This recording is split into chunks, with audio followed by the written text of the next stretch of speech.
Bonjour ma grande sœur, bonjour. Il est midi, je viens de t'envoyer un petit texto en réponse à ton inquiétude, pour répondre à ton inquiétude. Je viens de te répondre à ton courriel de ce vendredi 8, janvier, déjà une semaine. Et donc je viens de répondre à ton courriel rapidement pour te rassurer. Maintenant, je te fais une vidéo parce que ça me permet de parler moins fort. Car sur les audios que je fais sur WhatsApp, sur ton site WhatsApp et que je transfère ensuite par Orange, je suis obligé de crier. Car tu me dis toujours que tu entends, tu me dis souvent que tu n'entends pas bien. Là, je te filme. D'accord? Je me filme, du moins. Voilà. Écoute, ma sœur, il y a plusieurs sujets que tu abordes.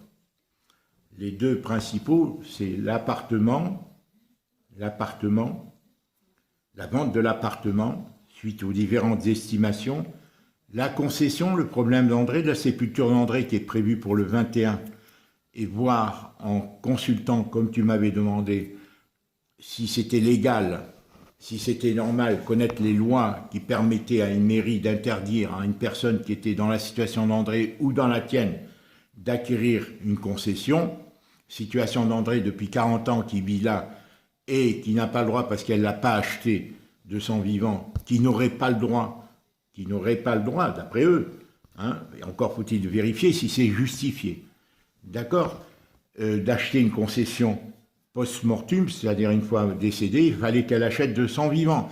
Tout le monde en est étonné, tout le monde en est stupéfait, là. Tous les gens à qui j'en parle, ils n'arrivent pas à y croire. Ils font de la trésorerie, en sorte, ils font investir, ils anticipent sur la mort des gens, ils investissent.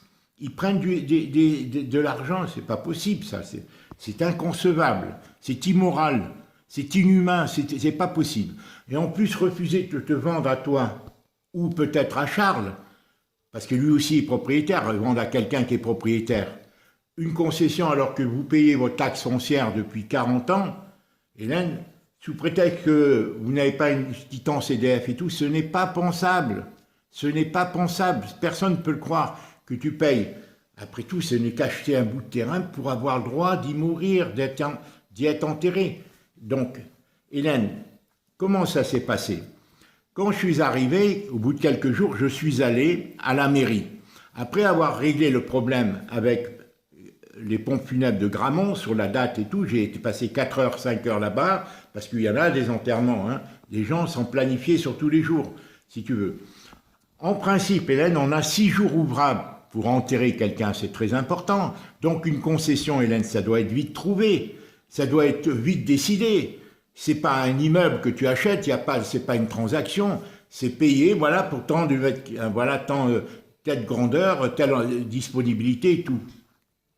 D'autant plus que là-bas, au cimetière Saint-Étienne, ils sont en train de faire un immense cimetière attenant au cimetière Saint-Étienne, à Gramont, là où je suis allé, si tu vois, à 10 km une dizaine de kilomètres de Montpellier. D'accord? Il faut prendre le tram et le bus pour y aller.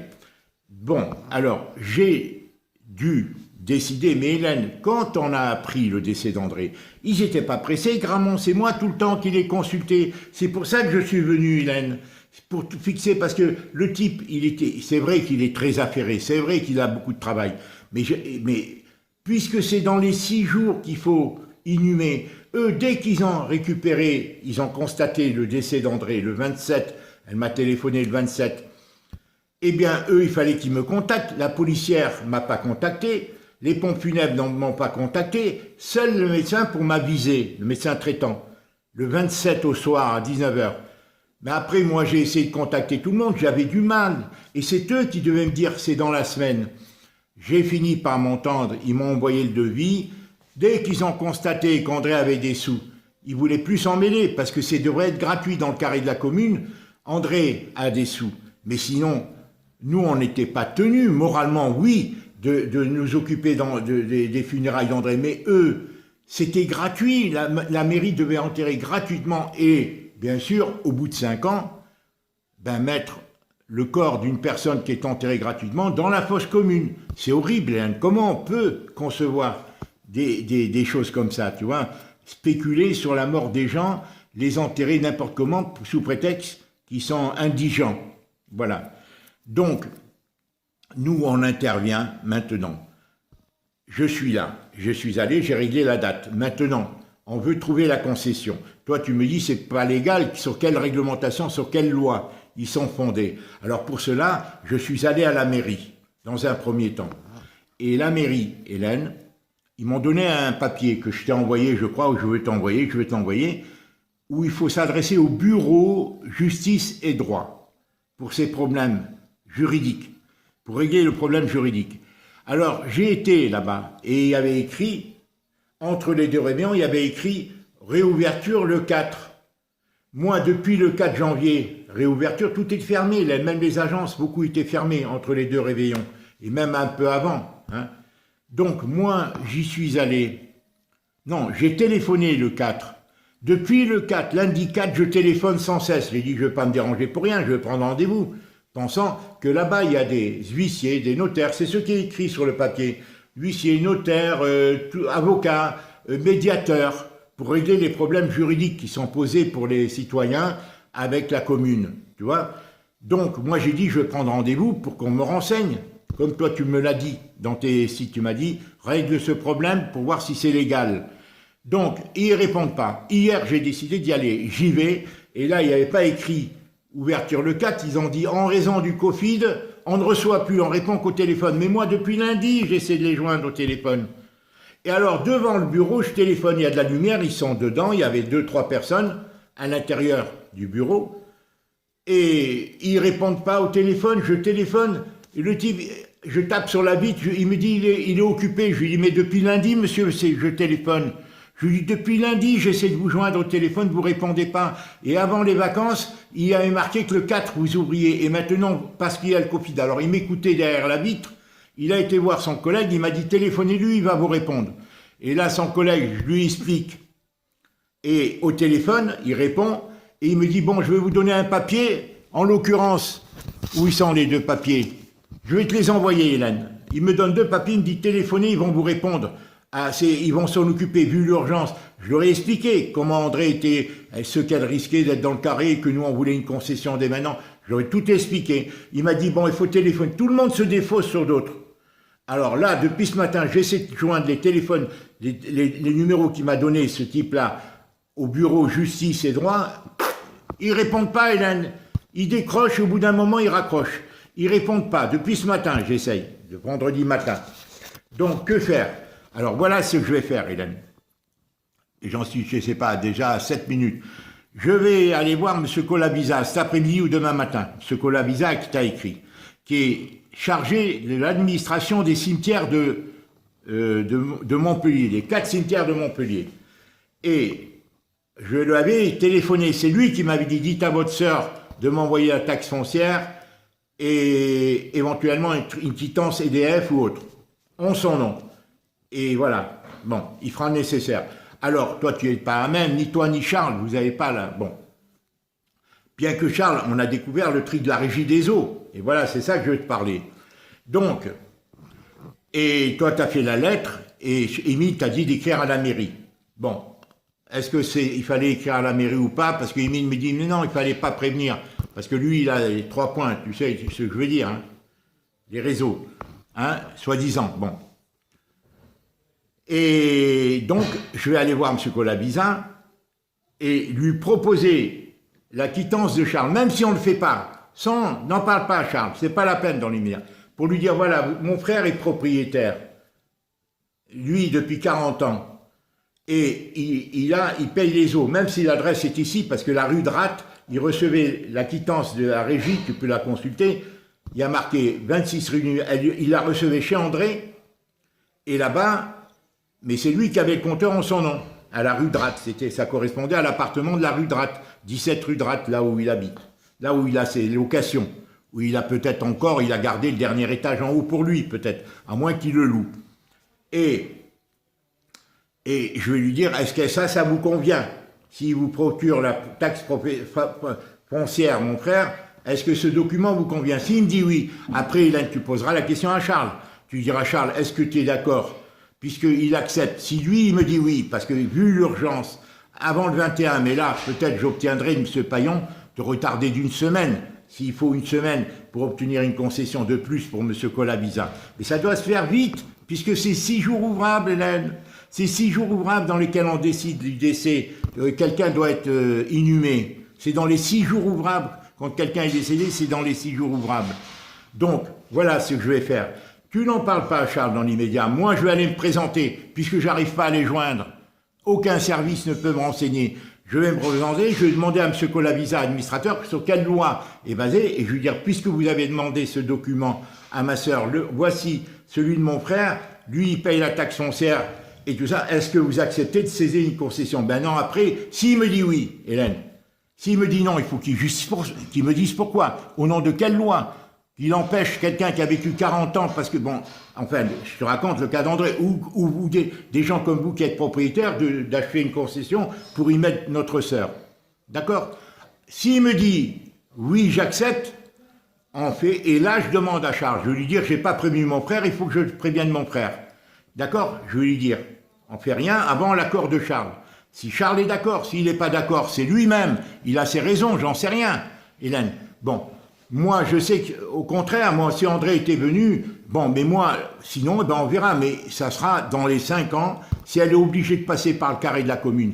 C'est dans les 5 ans qu'on doit trouver. Mais ici, Hélène, si on vend, tu pourras plus le droit, toi, tu n'auras plus le droit.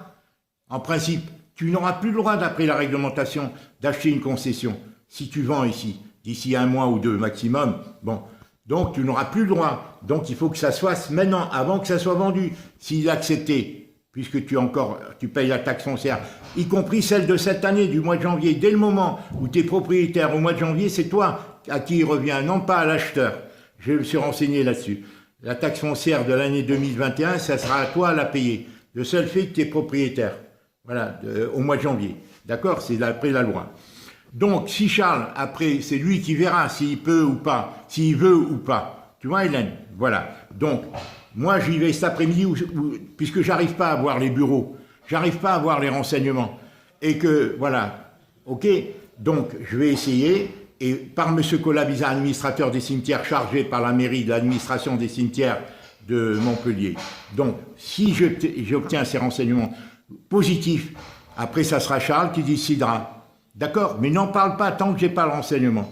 Si après Charles fait, c'est pas un gamin, il prend ses décisions, Hélène, en toute conscience. Si ici ils acceptent, parce que je leur présente le truc de la régie des eaux, comme il me l'avait demandé, que Charles a payé les eaux, 35 € je crois, bon, et que ça, ils sont contents, puisqu'il a en plus la taxe foncière de Charles, Charles l'enverra, et ben après on verra. Donc ce problème, Hélène, il est en suspens. Sinon on sera obligé de mettre André. Parce que la mettre dans le Morbihan, Hélène, c'est quand on va décider. Une fois qu'elle sera dans un caveau, on a 5 ans. On a 5 ans pour la transférer dans le Morbihan. Mais faut-il connaître encore les lois? Mais j'y suis pas, moi, là-bas. Hein, par rapport au fait que je suis... Bon. Deuxième problème, Hélène. Bon, ça, c'est le problème important, numéro 1, pour lequel j'étais venu, et la vente. La vente, Hélène, tu as toutes les estimations. Tu as entre 140 et 200 net vendeurs. D'accord? 140 et 200. On ne lâchera pas à moins de 170, Hélène. Je te le dis. Celle qui dit 200, c'est peut-être pour m'appâter ou pas. Mais ils ont l'air sérieux, tous ont l'air très sérieux. C'est des professionnels. Bon, il y a des vendeurs très bons, il y a des vendeurs moins bons, il y a des vendeurs pressés qui veulent gagner 1000, 2000 € et qui sont mandatés pour ça. Il y a des gars qui sont auto-entrepreneurs. Tu vois, il y a toutes sortes de gens parmi ceux. C'est des grandes agences, Hélène. C'est des grands. Ce que je peux te dire, c'est que c'est super bien situé ici. Tout le monde veut l'acheter, des investisseurs et même des particuliers.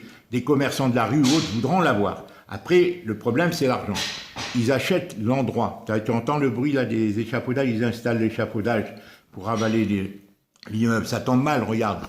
Regarde. Hein? Et au moment où, regarde, ils commencent à l'installer depuis hier. Ils sont en train de rehausser. Tu vois là, hein, côté salon. Hein, tu vois. Ils réinstallent l'échafaudage. Alors ça tombe mal, ça fait du bruit, mais ça va durer 3-4 mois les travaux. Hein, et ils vont rehausser l'immeuble d'1 mètre pour le type du dernier étage. Tu vois? Alors là, ils l'ont installé hier et ils finissent d'installer l'échafaudage ici, côté salle de bain, la cour intérieure de côté salle de bain. Bon, ben voilà, hein, c'est pas bon pour les gens qui visitent, mais enfin, ça va améliorer. L'immeuble sera... Voilà. L'immeuble est super bien situé, Hélène. Bon. Hélène, crois-moi, Hélène, on ne lâchera pas à moins 100, 110. On ne la lâchera pas. Et Hélène, on va essayer à 190, 200. 180, 190. Hélène, il y a des travaux, le carrelage n'est pas beau. Tous le disent. Bon, l'électricité est vieillot. Le double vitrage. Hélène, il n'y a pas de double vitrage. C'est les 3 inconvénients majeurs. La salle de bain, hein, et bon, c'est sommaire. Les toilettes, il aurait fallu mettre des toilettes plus modernes. Une chasse qui fonctionne, qui soit pas, elle est tout ce qu'il y a de plus ordinaire. Il aurait fallu mettre un robinet plus joli. Bon, bref, surtout, mais sinon elle est belle. La surface, les fenêtres et tout, ça donne un grand avantage. Ici, tous me disent ça peut servir d'une chambre. Ici, là où André est tombé, la seconde chambre qui est attenante à la salle de bain. Ou un dressing ou un bureau. Il y a la fenêtre, c'est un avantage. Ou faire une séparation ici. Hélène, à mi-hauteur pour faire une chambre d'enfant, pour que les gens qui aillent à la salle de bain du salon ne dérangent pas les enfants, mais à mi-hauteur fermée. Ou un rideau, chacun, bon, ça c'est chacun selon sa situation familiale. Chacun en fait ce qu'il veut. Sinon, il est super bien placé, tout le monde le veut. Les investisseurs, tout le monde le veut, c'est le quartier, Hélène, c'est le quartier. Et c'est très coté maintenant, tout le monde veut vivre, Hélène, dans la vieille ville. C'est très coté depuis qu'il y a le tram. Depuis qu'il y a le tram, Hélène. Tu vois? Voilà, donc, maintenant, on ne lâchera pas. Maintenant, Hélène, certaines agences me disent, ceux qui vous disent 215, affichés 210, 215, pour le vendre 200, c'est pour vous coincer, pour vous appâter, pour que vous leur donniez mandat. Méfiez-vous. Ces agences, quand je leur dis, elles me disent, non, monsieur, on a des clients. Alors moi, il faut prendre des garanties qui ne bloquent pas la vente avec des faux clients, avec des faux acheteurs, ou des acheteurs qui ne sont pas crédibles. C'est ça qu'il faut faire très attention à qui quand on mandatera. Mais même, moi, je ne leur donne pas l'exclusivité. Alors, on ne fera pas moins de 100, 110. Si on peut faire 190, ça serait bien. Et oui, Hélène, c'est le mouton à 5 pattes qu'on cherche. C'est le mouton à 5 pattes. Parce que c'est un bien, il n'y a aucune raison qu'on le liquide, Hélène. Alors toi, tu es dans le besoin, Hélène. Il y a un besoin urgent. Je te pose la question. Est-ce que, Hélène, tu as tant fait pour Charles et Jacqueline? Directement et indirectement, Hélène. Directement et indirectement. Hélène, s'il te propose de te dépanner de 5-10 000 euros, Hélène, ou si tu mets en location, même d'une manière précaire, 3-4 mois pour quelqu'un qui vient passer 3-4 mois, sans contrat, sans engagement, ton appartement là-bas, tu le loues 700 euros, 700, 800 euros par mois. Oh, vous avez percé là. Il a percé le mur, regarde. Oh monsieur, vous êtes passé à travers la brique là. Hein? Et il a percé à travers la brique là. C'est pas un mur porteur, hein. Et il a percé là. Puis là, heureusement que j'étais en dessous, t'as vu le bruit que ça fait. Et ouais, ben dis donc, il m'a fait peur. Alors, Hélène, si je te parle avec honnêteté, comme toujours, ma sœur, hein, d'accord? Pourquoi, Jacqueline? Il y a deux choses. Tu louerais 3-4 mois, 6 mois, Hélène, parce que avant 1 an, tu ne pourras pas vendre là-bas. Et puisque tu vends ici, il n'y a plus d'urgence à vendre là-bas. Tu pourrais même louer 1 an. À 700, 800 euros, tu fais un prix, au lieu de le louer 1000, comme tu faisais à Marielle. Tu vois? Déjà, ça te donnerait ça. Putain, ils vont me casser la tête avec leur truc, là. Et donc, Jacqueline, et moi, Hélène, j'attends la CNAV. Parce que la CNAV, Hélène, sinon moi, Hélène, Hélène, je ne peux pas vivre comme ça. La CNAV, il faut qu'elle me paye. Maintenant, quand je retournerai, je verrai s'ils m'ont versé, s'ils m'ont envoyé, si elle m'a répondu à ça, Josiane, là, au mois d'octobre, quand elle m'a dit envoyez-moi votre truc d'impôt. Ça fait trop longtemps que ça dure. Ils me doivent minimum 17 mois depuis août 2019, hein, puisqu'on est déjà en janvier. Ils me doivent tout ça, 16 mois, 17 mois minimum, et 3 ans depuis que je suis installé en Bretagne. Un rappel de 350 à 400 euros par mois. D'accord? Et de toute façon, je dirais, Hélène, puisqu'on doit vendre ici, à Félicien et Comi, moi je ne peux pas habiter chez eux, si je n'ai pas l'APL et tout chez eux, je leur dirais, Hélène, elle est en train de vendre, on vous donne un préavis de 3 mois, moi je prends toutes mes affaires, je les amène chez un de mes enfants s'il veut bien, ou je les donne parce que moi j'ai plus besoin de tant de meubles. S'ils les veulent pas, c'est des meubles comme ici, Ikea. C'est des meubles qui n'ont aucune valeur, et là c'est des meubles comme ça, qui est en aggloméré, c'est pas du vrai bois. Donc, je garderai que le minimum, le lit, tout, pour au cas où j'ai trouvé un autre appartement à louer vite, près de chez de mes filles. Et eux, ils auront leur préavis, qui ont mis tout 3 mois pour vendre ou relouer à quelqu'un d'autre, avec des garanties, Hélène. Et moi, la CNAV, si elle me paye, et je leur dirai, en attendant les 3 mois, je leur donnerai pas tout de suite. Je ne les paierai pas puisqu'on n'a pas l'argent. Le temps de me consacrer à la vente de cet appartement, même directement par moi-même, Hélène. Le vendre par moi-même, en direct, beaucoup de gens, comme ça ils ne payent pas l'agence, ils font une économie des acheteurs de 5-7 000 euros, Hélène et moi je le vendrai au maximum.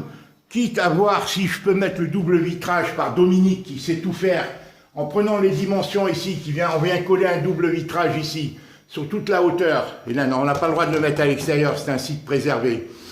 L'électricité, Bibo, c'est de faire le carrelage, Hélène, qui est pas beau, qui est abîmé. Hélène, Bibo, supposons que c'est des hypothèses. Bibo veuille le faire, puisse le faire, venir 4 jours, 5 jours, une semaine, venir en train avec son matériel. Et parce qu'il est merveilleux, Hélène, il a fait à Saint-Maur un carrelage mosaïque, il sait tout faire en maçonnerie et en électricité. Il sait tout faire en maçonnerie et électricité, Bibo. Tout. Il a refait notre salon et tout là-bas à Saint-Maur. Beau, hein, je montrerai des photos.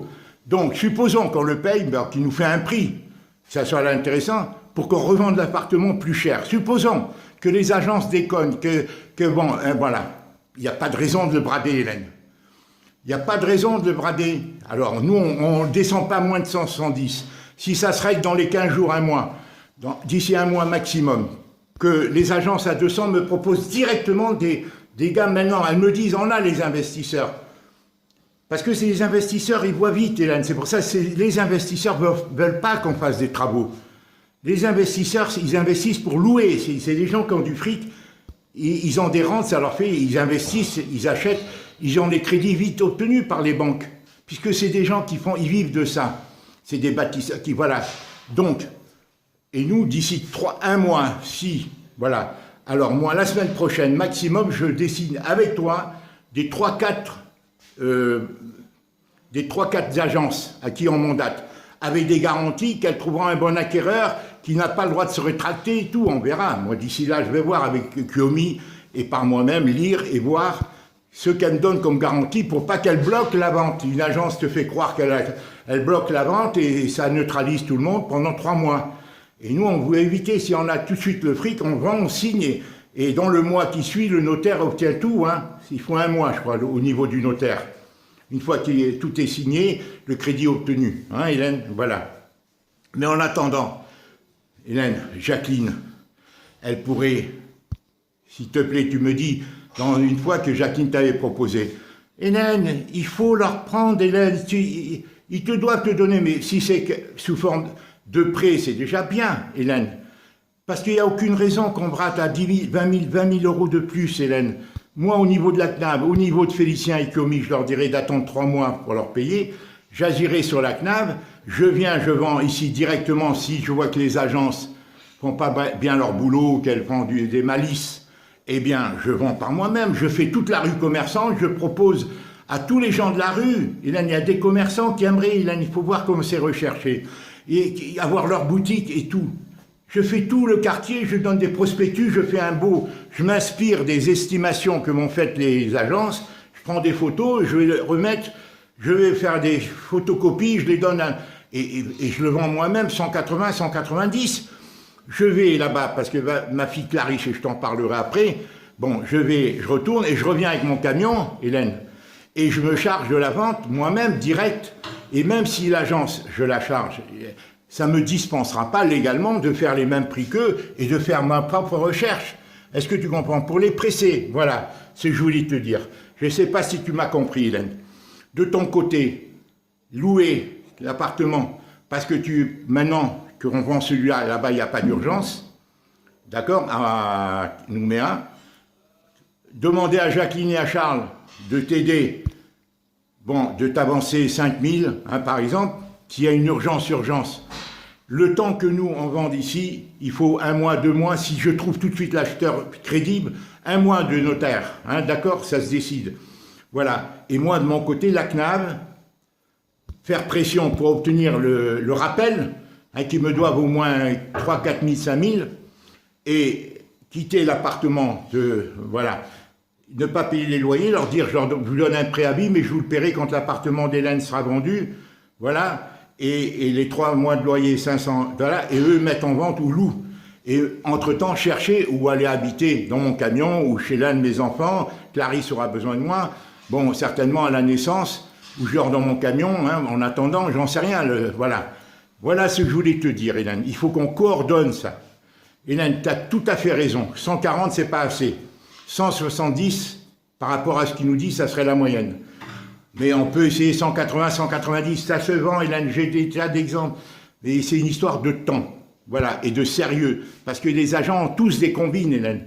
Ils ont des investisseurs, ils s'entendent entre eux, c'est tous des combinards. Et c'est leur métier, hein. C'est leur métier. Voilà, pour Clarisse, Hélène, elle doit accoucher entre le 3 et le 7. D'accord? Elle doit accoucher entre le 3 et le 9, donc aujourd'hui, demain.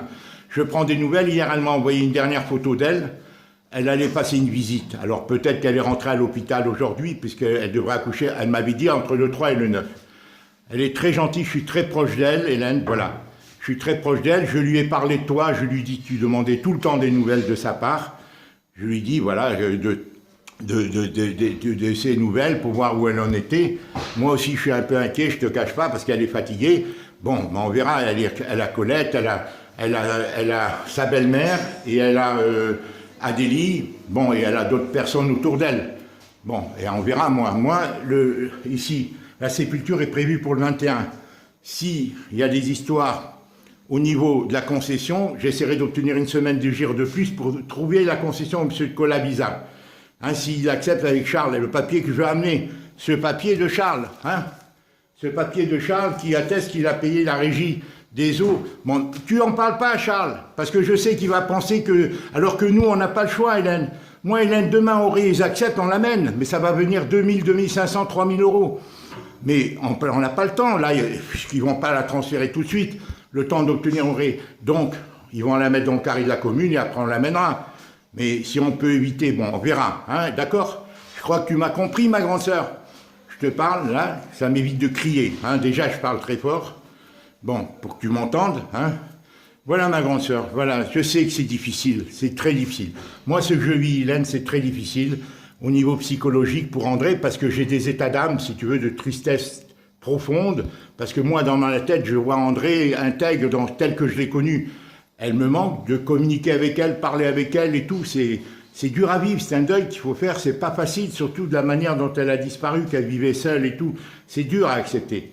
Tu vois, moi-même, je lui ai proposé de venir, j'ai pas assez insisté, mais je savais pas, je pensais qu'ils s'en occupaient, les gens.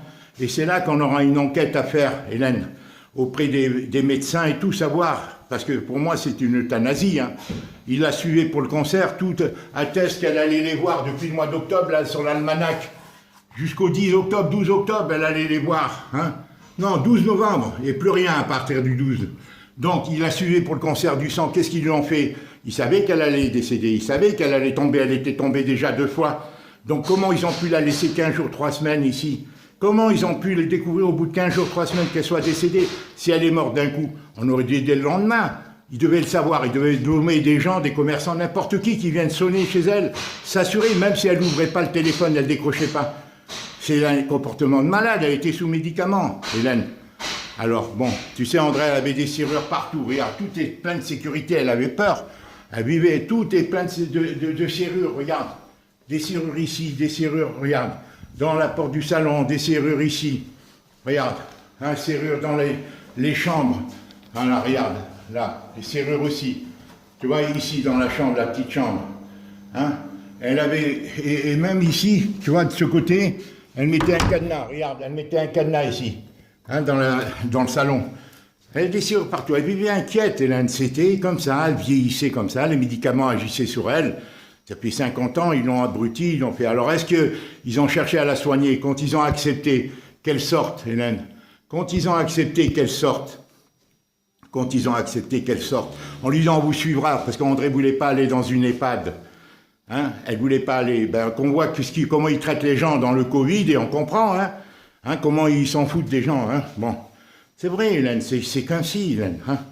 Voilà. Et donc, elle ne voulait pas aller, moi je lui ai proposé de venir, et tout. Mais elle avait peur, parce que peut-être Émile aussi l'a conditionné contre moi. Parce qu'Émile n'a jamais accepté, ni pas plus Émile que Charles, je l'ai déjà dit. Mais ça, hein, c'est un autre sujet. Bon, maintenant, il faut que j'aille voir il faut qu'il me répare le mur, là. Hein. Alors, je vais leur parler après pour le mur. Hein, ils vont venir le réparer parce qu'il est à vendre. Hein, alors, donc, c'est de la brique. Il faut qu'ils viennent boucher et mettre... hein. Regarde ça, ils ont tout cassé, là. Hein, ils ont tout cassé, là, regarde. Ils ont fait le trou. Hein. Bon, ils vont réparer après, certainement. Voilà, ma grande sœur, ce que j'avais à te dire. Les 3 sujets, concession, vente de l'appartement, concession pour André, vente de l'appartement, Clarisse, Hélène, et la vente de l'appartement qu'il ne faut pas bâcler. Trouver des solutions tant pour toi que pour moi, pour pas que les agences nous tiennent et qu'on baisse trop. Ça serait stupide de perdre 20 000, 30 000 euros. Alors, pour un mois ou autre que je fais avec ou sans travaux, que Bibo ou autre ferait... Bon, les investisseurs, ils ne veulent pas qu'on fasse de travaux parce qu'ils ont leur manière d'arranger. Mais si on devait le vendre par nous-mêmes à des particuliers et non pas à un investisseur, ça donnerait de la valeur parce que c'est très recherché, encore une fois.